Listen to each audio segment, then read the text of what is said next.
안녕하세요. 위클리 뷰글TV입니다. 오늘 준비한 소식은 대전차 미사일과 우리나라의 현궁 대전차 미사일입니다. 인류 전쟁 역사를 크게 보면 먼저 상대방을 공격하는 무기가 개발되고 이를 막는 무기가 따라서 개발됩니다. 쉽게 창과 칼 공격하는 무기가 먼저 개발되고 이를 막는 방패가 나중에 개발되는 것처럼 말입니다. 현대의 전차와 대전차 미사일도 앞서 언급한 내용과 같은 맥락으로 볼 수 있는 것입니다. 전차가 창이라면 대전차 미사일은 방패인 셈인 것입니다. 이에 대전차 미사일의 등장과 각 세대별 대전차 미사일, 우리나라의 3세대 대전차 미사일 현궁, 그리고 앞으로 새롭게 나올 4세대 대전차 미사일에 대해 알아보도록 하겠습니다. 첫 번째로 대전차 미사일의 등장과 성과입니다.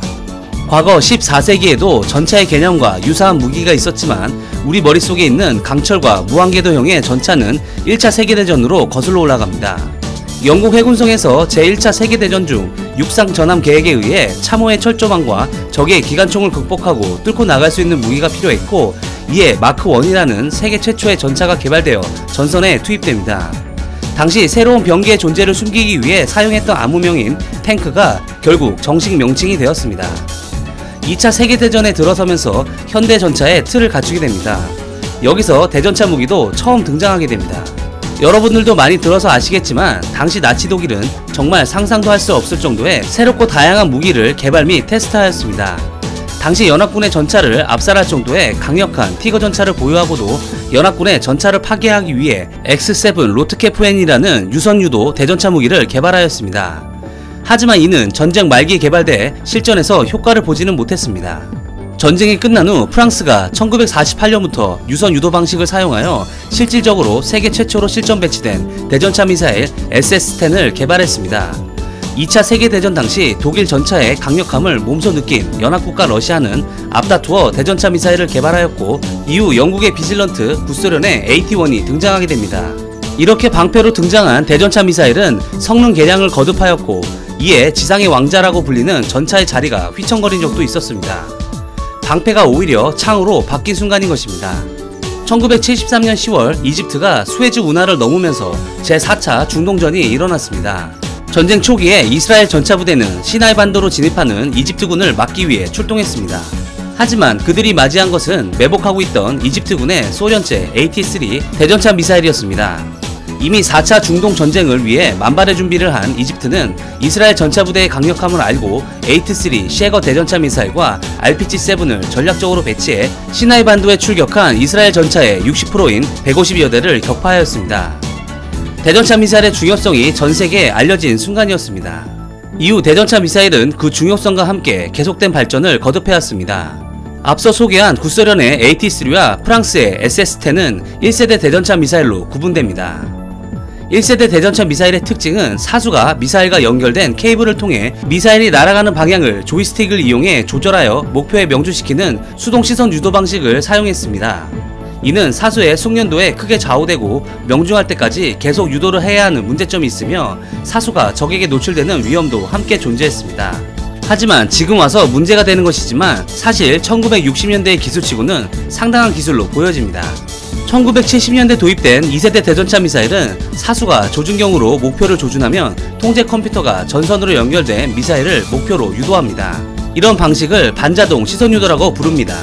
2세대 대전차 미사일부터는 전차에서 가장 장갑이 약한 포탑 상부를 공격할 수 있는 탑 어택 기능이 채택되기 시작했습니다. 2000년대 초반 제가 K1A1 전차병으로 군복무를 할 당시 토우 부대를 따로 운영할 정도로 우리 육군도 대대적으로 사용하던 미국이 개발한 BGM-71 토우가 대표적인 2세대 대전차 미사일이라고 할 수 있습니다. 하지만 2세대 대전차 미사일도 결국 유선 유도 방식으로 사수나 발사체에 대한 안전은 보장되기 힘들었습니다. 이로 인해 유선을 제거하고 레이저를 이용한 반능동 레이저 유도 방식을 채택한 러시아의 9M113 코르넷이 등장하였고, 이를 더 발전시킨 3세대 대전차 미사일이 등장하게 됩니다.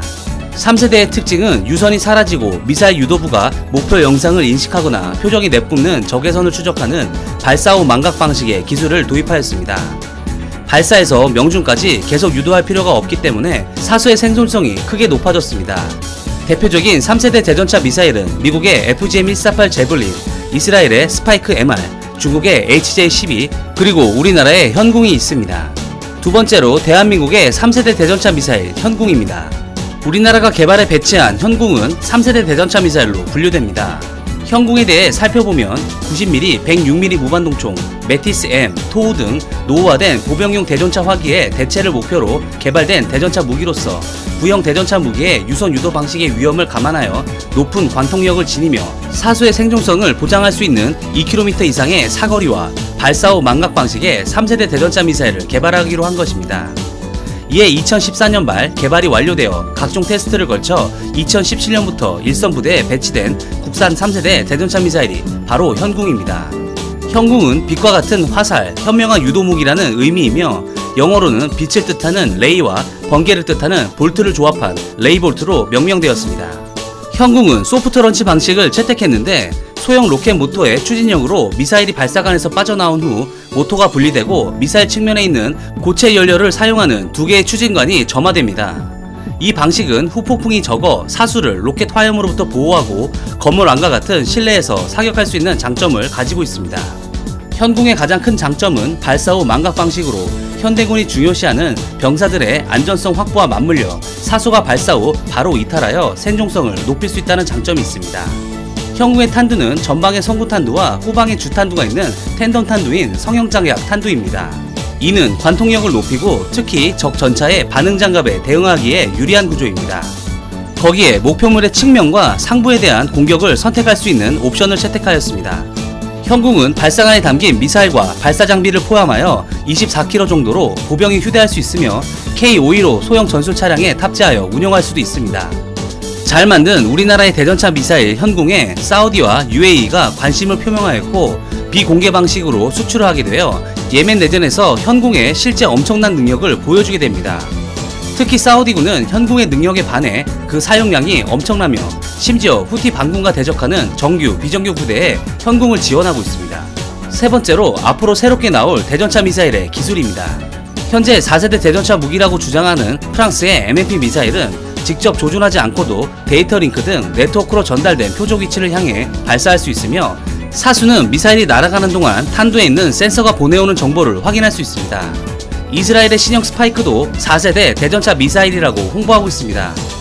하지만 진정한 4세대인지 3.5세대인지는 앞으로 더 적용될 기술에 따라 판가름 날 것으로 보입니다. 그 이유는 프랑스와 이스라엘이 주장하는 4세대 대전차 미사일도 결국은 사수와 종속되어 있기 때문입니다. 많은 군사 전문가들은 앞으로 개발될 대전차 미사일은 직접 조준하지 않더라도 외부에서 자료를 전송받아 조준하는 네트워크형 무기가 될 것으로 보고 있습니다.